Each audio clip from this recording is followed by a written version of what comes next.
Do you know that South Australia is starting to attract overseas students back?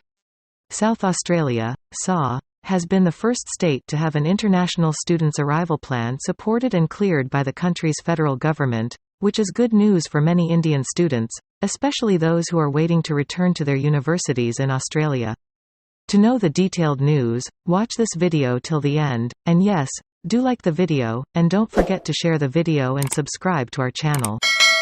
Warm welcome from Brain Drain Consultants to our immigration information and news channel A2Z Immigration Updates.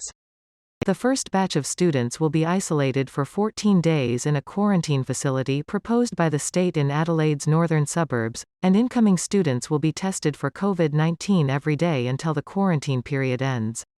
South Australian has become the first state to receive the approval.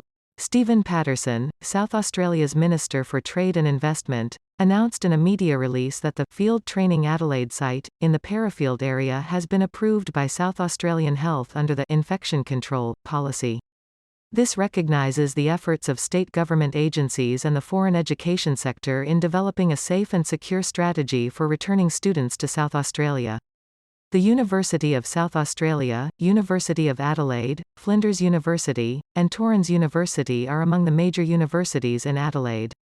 According to Premier Stephen Marshall, international education is a significant part of South Australia's economy, contributing over $2 billion Australian dollars in 2019, partly spent with their education providers, such as schools and universities, and also providing a boost to their retail, hospitality, and tourism sectors.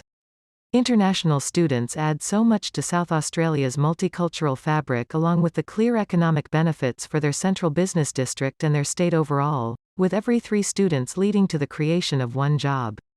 In 2019, almost 20,000 jobs were underpinned by international education, which is massive for their state, he said. Marshall further added, the health and safety of South Australians is their number 1 priority. There is still work to be done with the Commonwealth and education providers, but it is important to note that Professor Spurrier and her team at South Australia Health, as well as South Australian Police, were instrumental in the development of the plan, which complies with all of the federal government's requirements.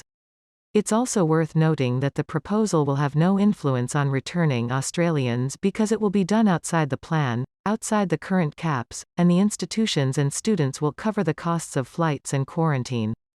Stephen Patterson, the state's Minister for Trade and Investment, said the strategy was the result of a lot of work from industry stakeholders to provide a safe and secure pathway for students to return to South Australia.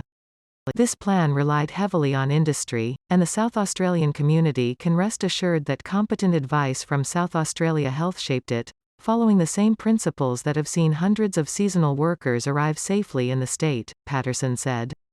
He added that the Flight Training Adelaide site at Parafield has been approved by South Australia Health for its capacity to satisfy infection control standards, with the facility able to accommodate 160 students who will complete their 14-day quarantine and daily COVID-19 testing.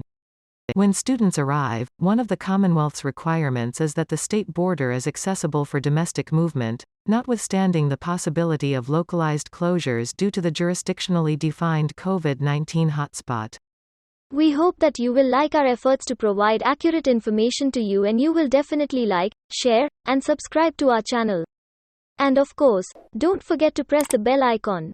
Thanks for watching. See you again with another video.